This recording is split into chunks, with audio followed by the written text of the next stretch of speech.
নমস্কার, ডিজিটাল খবরিলালে সবাইকে স্বাগত। বিজেপি রাজ্য সভাপতি সুকান্ত মজুমদার অন্যতম হাই প্রোফাইল নেতৃত্ব, আর তার নির্বাচনী কেন্দ্র লোকসভায়, তার নির্বাচনী কেন্দ্র বালুরঘাট। ফলে স্বাভাবিকভাবেই রাজ্য রাজনীতির যারা বিশ্লেষক, তাদের নজর কিন্তু এই বালুরঘাটের দিকে থাকবে, এমনটা একেবারেই স্বাভাবিক ঘটনা। আর সেই জায়গায় দাঁড়িয়ে রীতিমতো বালুরঘাটে তার বিপক্ষের প্রার্থী থেকে শুরু করে সুকান্ত মজুমদারের প্রচারের স্ট্র্যাটেজি কী, সেই সম্পর্কেও সবার একটু হলেও কৌতূহল আছে। আর সেই কৌতূহল নিরসনের চেষ্টায় আমি খবরিলাল বিবেক এই মুহূর্তে চলে এসেছি আপনাদের অর্থাৎ জনতার দরবারে। লোকসভা নির্বাচন, প্রত্যেকটা দল তাদের মতো করে ঘুঁটি সাজিয়েছে। প্রত্যেকটি রাজনৈতিক নেতা নেতৃত্ব যারা রয়েছেন, বিভিন্ন ক্ষেত্রে হাই প্রোফাইল নেতৃত্ব বা জনমানুষে যাদের একটু হলেও প্রভাব বেশি, তারা নিজেদের মতো করে প্রভাব এবং প্রচার দুটোই একেবারে কায়েম করার চেষ্টা করছেন। ব্যতিক্রম নন বঙ্গ বিজেপির সভাপতি সুকান্ত মজুমদার। আরেক প্রাক্তন সভাপতি, এই প্রসঙ্গে বলে রাখা ভালো, আরেক প্রাক্তন সভাপতি 2019-এ যার হাত ধরে উত্থান হয়েছিল, সেই দিলীপ ঘোষের কিন্তু তার পুরনো যে জেতা সিট বলা যেতে পারে বা তার নিজের রাজ্যপাট অর্থাৎ মেদিনীপুর, এবার কিন্তু তার ভাগে জোটেনি। তাকে আসন পাল্টে বর্ধমান দুর্গাপুরে গিয়ে দাঁড়াতে হয়েছে কীর্তি আজাদের বিরুদ্ধে। কিন্তু সুকান্ত মজুমদার এক্ষেত্রে কিন্তু ভাগ্যবান বলা যেতে পারে।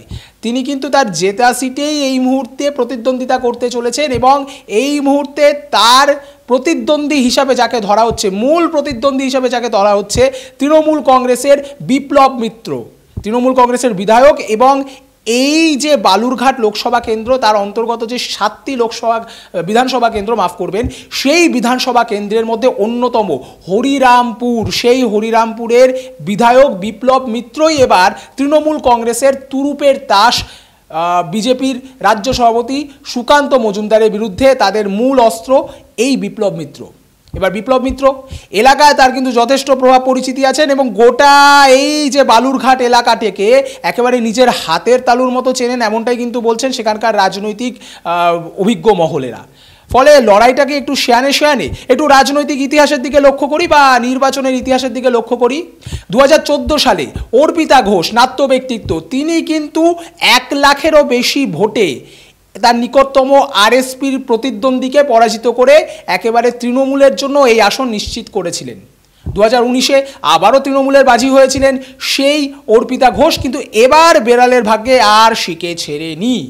এবার প্রথম দানেই বাজে মেরে দিয়েছিলেন সুকান্ত মজুমদার, ডক্টর সুকান্ত মজুমদার। যদিও মাত্র 33,000-এর কিছু বেশি ভোটের ব্যবধানে তিনি অর্পিতা ঘোষকে পরাজিত করেছিলেন, কিন্তু এটা অনেকেই বলেন যে তার পরবর্তী সময়ে গোটা বালুরঘাট জুড়ে তিনি কিন্তু একটি একেবারে সুদৃঢ় সংগঠন তৈরি করতে, কায়েম করতে এবং সেটাকে দাঁড় করিয়ে রাখতে যথেষ্টভাবে সফল হয়েছিলেন এবং তার ফলাফল 2021-এর বিধানসভা নির্বাচনেও কিছুটা হলে ডিভিডেন্ড দিয়েছে বঙ্গ বিজেপির নেতৃত্বকে।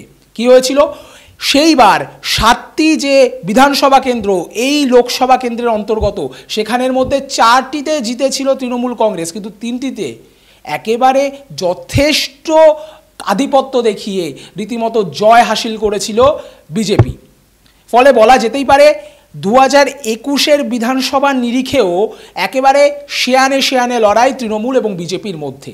যদিও লোকসভার আঙ্গিক এবং বিধানসভার আঙ্গিক সবসময় আলাদা হয়, দেশের বিভিন্ন ইস্যু অর্থাৎ ন্যাশনাল ইস্যু এবং রিজিওনাল ইস্যু, এই দুটোর মধ্যে স্বাভাবিকভাবেই একটা তফাৎ থাকে।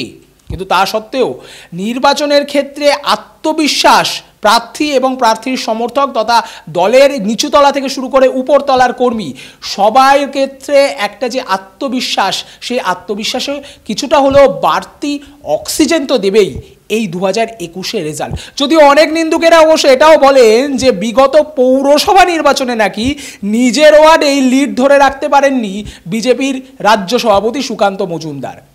লোকসভার প্রচার নিয়ে তার কি মতামত এবং তার কি রণকৌশল, খোদ সুকান্ত মজুমদারের নিজের জবানিতেই একবার শুনে নেওয়া যাক। দেখুন, চায়ের আড্ডা, দেয়াল লিখন এবং তার সাথে এলাকার মানুষের সাথে কথা বলা। এই ওয়ার্ডে আমরা ঘুরবো। এই ওয়ার্ডে প্রায় 400 বাড়ি আছে আর সব মিলে প্রায় 1600 কাছাকাছি, 1900-র কাছাকাছি, 1963 ভোটার আছে। দুটো বুথ এখানে আপনারা জানেন। একটিতে 831 আর একটাতে 1000 সামথিং ভোটার আছে। আমরা সবার বাড়িতে মানে সাথে দেখা করার এবং বলবো যে যেভাবে আমরা উন্নয়ন করেছি, মোদীজির নেতৃত্বে দেশ যেভাবে এগিয়ে যাচ্ছে, স্বাভাবিকভাবে আগামী দিনে মানুষ যেন আমাদের পাশে থাকে, মানুষ আমাদের সমর্থন করে। অর্থাৎ রাজ্য সভাপতি, তাকে গোটা রাজ্য জুড়ে প্রচারে নামতে হতে পারে, এটা খুব স্বাভাবিক, কিন্তু তা সত্ত্বেও নিজের আসনে কোনো মতেই তিনি কিন্তু কোনো খামতি রাখতে চান না। নিজের জয় নিশ্চিত করতে বিনা যুদ্ধে নাহি দেব সুচাক্র মেদিনী প্রচারের ক্ষেত্রে এমনই কিন্তু রণকৌশল তার কথা থেকেই পরিষ্কারভাবে স্পষ্ট। অপরদিকে চায়ের দোকান থেকে শুরু করে মুদির দোকান থেকে শুরু করে একেবারে আমজনতার আঙিনায় পৌঁছে যাচ্ছেন সুকান্ত মজুমদার। সেই ছবি আপনারা দেখতে পাচ্ছেন, একেবারে জনগণের সঙ্গে রীতিমতো আদান প্রদান, ভাবের আদান প্রদান, কথাবার্তা বলছেন, তাদের সঙ্গে নিজের প্রচার করছেন, একেবারে হাত ধরে রীতিমতো আবেদন পাশে থাকবার, দেখতেই পাচ্ছেন সেই ছবি। এবার যেটা লক্ষণীয় বিষয়, যে এই যে আসন্ন লোকসভা নির্বাচনে অনেক অঙ্কই ওলটপালট হতে পারে, এমনটা কিন্তু বলছেন দুদে রাজনৈতিক অভিজ্ঞ বা বিশেষজ্ঞ মানুষজন। এমনকি অনেকেই বলছেন যে জেতা সিট বিজেপি হারাতে পারে এবং হারা সিট আনএক্সপেক্টেডলি অর্থাৎ অপ্রত্যাশিতভাবে জিততে পারে। বালুরঘাটের ক্ষেত্রে কি এরকম কোনো অঘটন বা বলা যেতে পারে কোনো রকম মিসহ্যাপ সেটা হবে, নাকি কোনো অঘটন ছাড়াই একেবারে ক্লিন সুইপ করে দেবেন বিজেপির রাজ্য সভাপতি সুকান্ত মজুমদার, যেটা তিনি বলছেন? লক্ষণীয় বিষয় কিন্তু। অপরদিকে বিপ্লব মিত্রকে প্রার্থী করাটাও তৃণমূল কংগ্রেসের পক্ষ থেকে কিন্তু একটা মোক্ষম চাল বলে অনেকে মনে করছেন। কারণ বিপ্লব মিত্র তিনি একদিকে যেমন বিধায়ক, অপরদিকে এলাকায় তার যথেষ্ট প্রভাব আছে, এটা কিন্তু আমার এই বক্তব্যের শুরুতেই আমি বলেছিলাম।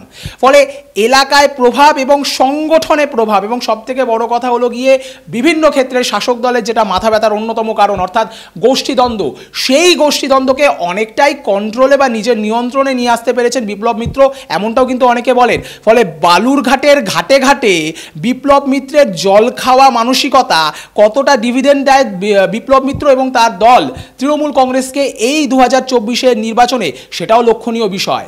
দুই দুদে অভিজ্ঞ রাজনীতিবিদের মুখোমুখি সম্মুখ সমর, এবং সেই সম্মুখ সমরে কে জেতে? আরএসপি বলা যেতে পারে বাম ফ্রন্টের সহযোগী আরএসপি, তারাও এখানে প্রার্থী দিয়েছে, এবং আরএসপির একদা গড় ছিল এই জায়গা, সেই গড়ে শীত কেটে এখন পদ্ম ফুল ফুটছে, এবং বিজেপি তথা রাজ্য সভাপতি সুকান্ত মজুমদার, বিজেপির রাজ্য সভাপতি, তিনি সেই পদ্ম ফুলের বনকে আরও বিস্তৃত করতে পারেন কিনা, অর্থাৎ 33,000-এর ব্যবধানটাকে আরও বাড়াতে পারবে কিনা, সেদিকে লক্ষ্য থাকবে। অপরদিকে পদ্ম ফুলের গড়ে সেখানে কি ঘাসফুল ফুটবে? বিপ্লব কি বৈপ্লবিক পরিবর্তন আনতে পারবেন? লক্ষ্য থাকবে সেদিকেও। আর আপনাদের লক্ষ্য থাকুক ডিজিটাল খবরিলালের পর্দায়, কারণ ডিজিটাল খবরিলাল মানেই খবর আপনাদের, নজর আমাদের। ডিজিটাল খবরিলাল, খবর আপনাদের, নজর আমাদের।